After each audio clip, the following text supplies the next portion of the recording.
Quiero saber si las pruebas de polígrafo en Colombia son legales o no. Algunas empresas dentro de su proceso de selección y admisión utilizan la prueba de polígrafo para evaluar a las personas que pretende contratar, o aplican también dicha prueba cuando hay hurtos dentro de la empresa con el ánimo de probar la responsabilidad de un trabajador en los hechos. En términos generales, la prueba de polígrafo se practica en dos situaciones que tienen implicaciones diferentes en el proceso de selección de personal y en el proceso de investigación interna a un trabajador. En el primer caso, esto es en los procesos de selección de personal, la utilización del polígrafo es viable siempre que exista autorización escrita por parte de la persona.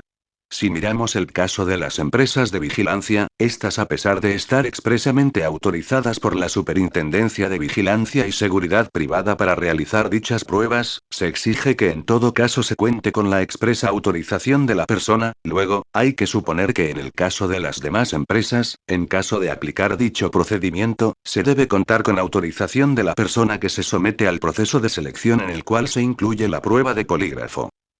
En el segundo caso, es decir, cuando en la empresa se presentan hechos irregulares y se pretende utilizar el polígrafo como medio para probar la responsabilidad de algún trabajador en esos hechos irregulares, posiblemente no sea legal, de modo que los hechos concluidos de la utilización del polígrafo, no podrían ser utilizados en contra del trabajador, ni para sancionarlo ni mucho menos para despedirlo. La razón por la que creemos que es ilegal la utilización del polígrafo en estos casos, es que el polígrafo no es aceptado como prueba en los procesos penales. La prueba de polígrafo no es aceptada ni por la misma Corte de Suprema de Justicia, así que tampoco podría ser utilizada como prueba por parte del empleado para sancionar y despedir a un trabajador. En efecto, ha dicho la Corte Suprema de Justicia, Sala de Casación Penal. Insiste la sala en este aspecto, por cuanto si el polígrafo tiene como objetivo primordial determinar a través del registro de variaciones emocionales como la presión arterial, el ritmo cardíaco, el respiratorio y la resistencia eléctrica de la piel o reflejo psicogalvánico causado por el estado de emotividad provocada si la persona presenta reacciones fisiológicas indicativas de engaño, es claro que su diagnóstico se refiere a la credibilidad del interrogado y no a la comprobación de hechos, elementos o circunstancias de la conducta investigada.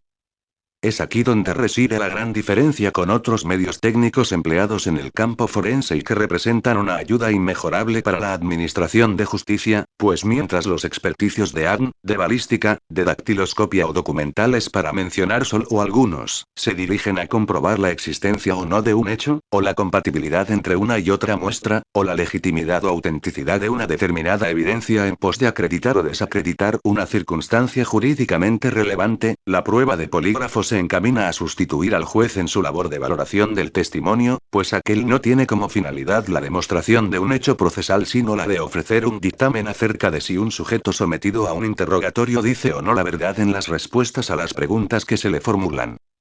Nótese que de llegar a admitirse el polígrafo como un medio de prueba válido para conocer si una persona miente, su aplicabilidad no podría restringirse al acusado, pues cabría hacerlo con todos los testigos tanto de cargo como de descargo, con lo cual la función de apreciación del testimonio atribuida al funcionario judicial quedaría subordinada a los resultados del polígrafo. Bien podría objetarse a este planteamiento que el funcionario judicial es libre para separarse a ese diagnóstico, pero en ese caso su tarea ya no estaría enfocada en apreciar la prueba testimonial haciendo uso de las reglas que la ley le impone, sino en examinar el rigor técnico con que se practicó el polígrafo para deducir si se aviene o no con su conclusión. En ese caso el juez o el fiscal, antes que consultar las reglas de la sana crítica para argumentar sobre la credibilidad de un testigo, tendría que dedicarse a determinar otros asuntos, tales como la pericia del examinador, las condiciones en que se realizó y demás aspectos concernientes a sus requerimientos técnicos, para extractar de ahí la inferencia a la que debía arribar por vía del uso de las reglas legales dispuestas para el efecto. De otro lado, lo que concretamente marca el polígrafo es la reacción del individuo frente a precisas situaciones y preguntas ocurridas en una atmósfera privada, en la cual el experto califica como decepción indicada si advierte reacciones fisiológicas indicativas de engaño, o como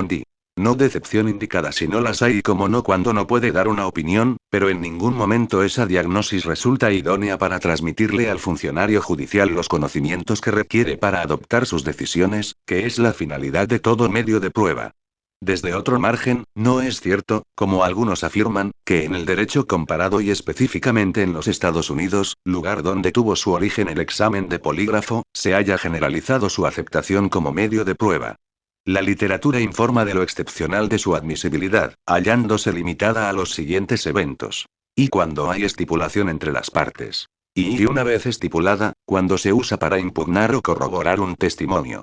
Consecuentes con esa tradición, los tribunales norteamericanos prosiguen excluyendo la evidencia poligráfica cuando no ha sido estipulada, salvo el caso excepcional de Nuevo México donde se ha admitido sin necesidad de acuerdo previo entre las partes.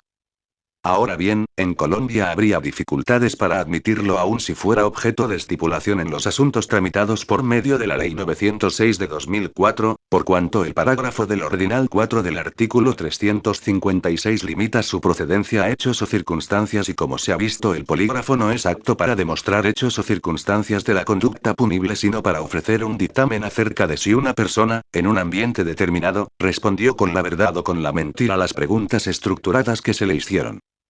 Para finalizar, la Corte encuentra peligros enormes frente a la libertad y a la dignidad del sujeto si se admite la utilización del polígrafo como medio de prueba, pues ese dispositivo antes que matizar la tensión entre la finalidad del proceso penal como método de aproximación a la verdad y la de proteger la integridad de los derechos fundamentales comprometidos, contribuye a afianzar más el fin que los medios, debido al dramático proceso de instrumentalización a que se somete a la persona, de quien se extraen mediciones tomadas del monitoreo de las reacciones del sistema nervioso autónomo, para convertir al propio individuo en instrumento de corroboración de una verdad a la que debe llegar la administración de justicia con absoluto respeto por la dignidad humana. En suma, todas esas razones llevan a la sala a colegir que el polígrafo no es admisible como medio de prueba en el contexto de la teleología de la investigación penal y por esa razón se abstiene de desarrollar el segundo punto relacionado con su confiabilidad, que es de carácter técnico-científico, enfatizando que los motivos que llevan a descartar su uso dentro del proceso penal nada tienen que ver con su empleo en otras áreas, como ocurre con los procesos de selección de personal. Corte Suprema de Justicia, Sala de Casación Penal. Proceso 2647, agosto 01 de 2008. Así las cosas, difícilmente en un proceso judicial, la empresa que utilice los resultados del polígrafo para sancionar o despedir a un empleado, podrá hacerlo valer como prueba válida, por lo tanto, no es prudente utilizarlo en estos casos, aún con la autorización del trabajador, puesto que como ha quedado claro con la sentencia transcrita, no tendrá valor probatorio en los estrados judiciales. Distinto es el caso de la utilización del polígrafo en los procesos de admisión, puesto que allí no se sanciona ni se despide a ningún trabajador, ni se le violan derechos fundamentales siempre y cuando se cuenta con la autorización escrita por parte del trabajador.